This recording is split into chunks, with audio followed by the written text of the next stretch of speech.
I have a mother who lives alone. Contemplating her circumstances, I approached my husband about the idea of living closer to my mother's house. However, he flatly retorted, "We are not living near your mother's house. We should live with my parents instead." I was shocked. He just disregarded my feelings and tried to impose his will. With a deep sense of frustration, I decided to take matters into my own hands. My name is Isabella. I'm 30 years old. I live with my husband, Mark, and our 2-month-old son, Chris. Mark and I work at the same company. Although we are in different departments, we often work together on projects, and we share a number of acquaintances. We had a grand wedding celebration with our colleagues, and I was determined to make our married life a happy one. Initially, Mark and I lived in his apartment. However, as it was quite cramped, we decided to move. We wanted to have a child eventually, so we agreed to move into a larger apartment and consider buying a house later on. Casually browsing property listings on my smartphone, I started a conversation with Mark. "I don't want to quit my job even after we have a child," I said. Mark responded with a smile. "You love your work, Isabella. You should do what you like." "But it seems that the competition for daycare spots is pretty high. We have to think about that too if I'm planning to return to work." "Well, I guess you're right. We'll figure it out somehow," Mark nonchalantly replied, fiddling with his smartphone. I then decided to bring up an idea that I had been contemplating for a while. "You know, there's something I've been wanting to talk about," I began. "Oh? What is it?" he asked. "I'd like us to live closer to my mother's house, just in case something happens." "Why would we do that?" he inquired. "Well, you know my father passed away a few years ago, so my mother is living alone now. I want to be able to rush over if something happens." "Your mother seems fine. There's no need to worry about that now." "Well, yes, but I think it's better to have someone close by who can support us when we have a child." His response was noticeably reluctant. I tried to persuade him further. "If it's just the two of us raising the child, it could be quite difficult, right? If my mom is nearby, I believe it'll ease your burden," I insisted. "Nah, I can't do that," he countered. "What? Why not?" "Because if we live near her mom, we'll have to see her often. That would be stressful." "I understand your concern, but I promise I'll try my best not to burden you." "When we have a child, you won't be able to work for a while, which means we'll be living on my income alone, right? So why should I have to deal with the extra stress?" "Well," in response to my silence, he coldly stated, "We're not moving anywhere near your mother's house." "But," I protested, "after giving birth, you won't be able to contribute to the rent or the living expenses, right? Yet, you're the only one thinking about what's convenient for you. Don't you think that's a bit selfish?" "Hold on, what kind of logic is that? Sure, I wouldn't be able to work for a few months after giving birth, but does he really need to be so negative about it? Don't you think we should try harder to cooperate as a married couple?" My husband's actions didn't make any sense, and I felt that if I continued to speak up, things would not progress in a positive way. We're newlyweds. I don't want to quarrel at this point. "Fine. I got it." Leaving these words behind, I left the room. I couldn't bear this atmosphere any longer. Eventually, I gave up on living near my mother's home and decided to settle in an area close to both of our workplaces. After moving, work and our marital relationship were going fairly well, and we were leading relatively peaceful days. One day, I found out I was pregnant. My work was going well, so I felt a little guilty, but my child was my top priority. Taking handovers into account, I worked up until the last possible moment before my family leave. Since I had more free time after starting my family leave, I started visiting my mother more often. My husband Mark was coming home past midnight almost every day due to overtime work. If things continued this way, I would undoubtedly have to single-handedly raise our child after giving birth. As it would be my first child, everything was new to me and I felt a lot of anxiety. One day, I was visiting my mother at home and I blurted out my real feelings to her. "Mom, I'm really looking forward to the baby coming, but I'm also very anxious." "What's wrong, Isabella? That's not like you. You have Mark, don't you?" Mark seems busy with work, and when I asked him to take care of our baby together after giving birth, he yelled at me, saying, "How can I, a man, do that?" As I explained, my voice trembled and my mother looked worried. I decided to express my feelings clearly to my mother. "Hey, Mom, can I come back here for a while after the baby is born?" "Well," my mother tilted her head and thought for a moment. "It's going to be tough at first, and it would be a bit of a hassle for me to commute to your place every day. I would be grateful if you could come over to our house, Isabella." "Really? Can I stay?" "Of course. I'd be happy to spend time with my grandchild, and nothing would make me happier than being able to support my daughter." "Thank you, Mom. I'll talk to Mark about it when I get home today." By revealing my anxiety to my mother, my heart felt significantly lighter. Right, I should talk to Mark properly. As a couple, we need to consider our child's future carefully. That night, I talked to Mark about the situation with my mother. However, his reaction was not what I was hoping for. "What? Go back to your parents' house? You must be kidding." "I'm serious." I leaned forward, trying to convince my husband. "I'm nervous because it's my first time, and I need to rest for a month after giving birth. I don't think I'll be able to do the housework. That's why I want to go back to my mother's house for a while." "That's ridiculous. Who's going to cook for me? Who's going to do the laundry? Can't you manage on your own for just a little while, Mark?" "Huh? I'm out there working and now you want me to do housework too? You're a monster," Mark huffed. "But..." In my confusion, Mark sighed heavily. I get it. I should help out, right?" "Huh? Help out?" "That's what I'm saying. I'll assist with childcare. I'll handle the chores and childcare for the first month after birth, okay? That way, there's no need for you to go back to your mother's home, right?" "Well, I guess so." "Okay, then it's settled. I'll help out. This discussion's over." I, I understand. I wasn't entirely convinced, but the best thing for our family would be if we could work together to raise our child. I felt some apprehension, but I decided to trust Mark's words. I gave up the idea of going back to my mother's home and called my mom to explain the situation. "I see. I was looking forward to your visit, so it's a bit disappointing. But it's a good thing, right? Mark said he'll help, hasn't he?" "That's true, but I thought it would be more reassuring with you, Mom, given your experience with childcare." "Oh, there are plenty of couples who take on everything from the start without returning home. You should take advantage of Mark's support and try your best together." "Okay, I understand." As I was about to hang up, my mother stopped me. "Oh, and..." "What's up?" "Always tell me when something happens. I'm always on your side, Isabella." "Thanks, Mom. I'll try my best with Mark." I needed to work hard to keep from worrying my mom, and so I resolved to take on childcare with my husband.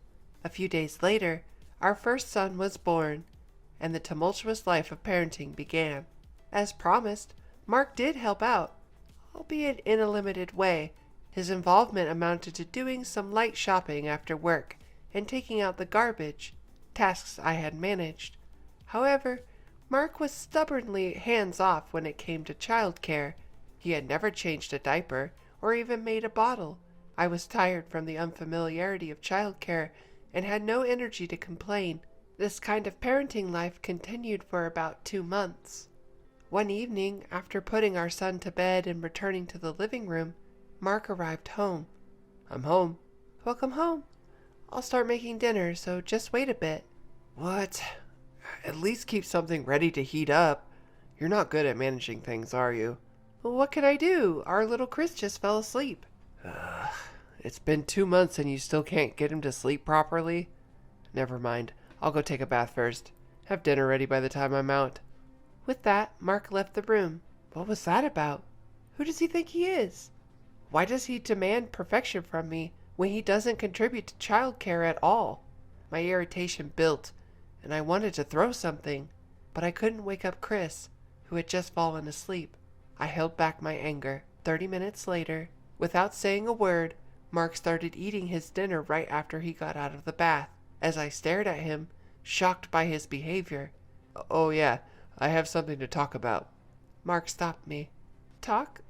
What all of a sudden?" "I got a call from Dad today. Seems Mom fell and can't move her leg well. What? Your mother? According to my husband Mark, his mother had gone shopping with a neighborhood friend, had a dramatic fall, and was immediately taken to the hospital in an ambulance. Even after several hours, her leg isn't moving and the doctor diagnosed that she might need assistance going forward. I see. That's hard. Your father must be having a rough time. To be honest, I was more worried about my father-in-law than my mother-in-law. From the beginning, my mother-in-law did not like me. She was even cold to me at our marriage introduction. When I announced my pregnancy, "We don't need a girl, do we?" she was the type to say nonchalantly. The one who always scolded my mother-in-law and stood by me was my father-in-law. "Let me know if you need anything. I'll be there for you if you need me." Each time he met me, my father-in-law encouraged me like this. If my stay-at-home mother-in-law couldn't move, my father-in-law would be really struggling. While recalling the happenings at my in-laws' home, Mark dropped an unbelievable proposition. "Here's the thing. I had a great idea. Let's live together with my parents at my home." What? Don't you think it's a good plan? I'm worried about Mom, and you, Isabella, are not working now. If we live together, it will reduce Dad's burden, and he would be happy. Wait just a minute. You're joking, right? The reason I'm not working is to take care of our son, Chris. I can't suddenly decide to live with your parents. But it's been 2 months already. You must have some free time now. Right now, Mom is the priority. You should understand that. Is he serious? When I suggested living near my mom, he outright refused. But now it suits him just perfectly. Mark is not the type to visit his home frequently, so it was convenient so far. But living with my mother-in-law is out of the question. Knowing Mark, if we lived together, he would certainly side with his mother and be harsh on me. Unable to bear it any longer, I vented my frustrations. "Don't mess with me. You flat out denied when I wanted to live near my mother, but now it's okay when it's about you?" What? What's that about? Your mother is fine, isn't she? But, unlike your house, my mom lives alone. What if something happens? You're not considering my anxieties, are you? Shut up. Listen here. You married me and became my wife. You should stop arguing and listen to what I say. At that moment, any residual affection I had for my husband vanished instantly. He doesn't consider my feelings, let alone seeing me as an equal. I cannot continue a marital relationship with him. Seeing my silence, Mark probably thought I had agreed and dropped this line. "Anyway, it's decided that we're going to live together. We're moving as soon as possible, so get the stuff packed by tomorrow." I understand. You should have just obediently listened to me from the start. With that, Mark left for the bedroom without even clearing the dinner dishes. The next day, once Mark left for work, I packed the minimum necessary stuff and left the house. Of course, just for me and my son. When I returned to my mother's house with my son, my mother was initially shocked, but accepted our situation once I explained. As he returned home from work, my husband, Mark, called after realizing that my son and I were not there. "Hey, where are you right now?" "At my mother's place, Mark." "What? What the heck are you doing without my permission? Get back here right now." "Well, our son's already asleep, and it's late. So no. Besides, I'm not planning on returning." "What the—" Mark yelled at me over the phone, something that was rare for me to oppose him. "Listen here, if you don't come back right now, we're getting a divorce. You got it?" "A divorce?" "That's right. Didn't I tell you? I'm moving to my parents' house. If we divorce now, you'll be jobless. That's gonna be a problem for you, huh?" I couldn't see his face, but I could tell from his tone of voice that he was smirking. To him, I responded coldly. "I don't see that as a problem." "What?" "I have no objections to the divorce. So please, send the divorce papers to the court." What are you saying? You're the one who's going to be in trouble if we get a divorce." Maybe he thought that if he provoked me with a blaming tone, I would listen to him. I was thoroughly disgusted by his naive thinking. "If you want to move to your parents' house, go ahead. I won't." "What? You think you could just do that?" "I don't need your permission. After all, we're getting a divorce. Why should I listen to what a stranger has to say?" Who do you think you are talking like that?" My patience with Mark, who still looked down on me, had reached its limit. Enough is enough. Who the hell do you think you are? How much more do you have to belittle someone before you're satisfied? I didn't get married to become your slave. Stop treating women like they're stupid. What's going on? Isabella, calm down. Calm down? I can't keep quiet after being belittled this much. If we can't support each other as a couple, then I don't need a man like you. Divorce? I'd be more than happy to. Live by yourself at your parents' house. Never involve me again. With that, I hung up the phone. Mark kept calling persistently, but I ignored all of them. Then he started to send me disturbingly affectionate texts. Isabella, I can't live without you. You don't have to live with my parents. Please come back. I understand. Let's live with your mother, just the three of us. 1 month later. His love messages abruptly stopped, and he unexpectedly agreed to the divorce. It was all thanks to my father-in-law. When Mark complained about the situation to him, he ended up getting scolded instead. Listen, Mark, you can't just impose the idea of living together on someone. But Dad! Oh, shut up. You need to learn more about the world, and that's why Isabella left you. It's pitiful. My stern father-in-law, after scolding my husband, instructed him to proceed with the divorce. My husband, unable to defy his father, grudgingly agreed to the divorce. I filed the divorce papers that were mailed to us, and we were officially no longer a couple. Afterwards, I received an apology from my father-in-law. Isabella, I'm truly sorry. My foolish son must have caused you trouble, hasn't he? It's all right, sir. It's all water under the bridge now. Live your life your way, Isabella, and thank you for everything. I can't express enough the gratitude to my father-in-law, who has shown nothing but respect until the end. The woman I am today is thanks to him. As for me, I'm in the thick of it, juggling work and motherhood as a single mom. With help from my mother, I strive daily to become a better mother for my son. Being married and being a couple doesn't guarantee happiness. I don't need a husband to be happy. Just having my beloved son and mother by my side is more than enough for me.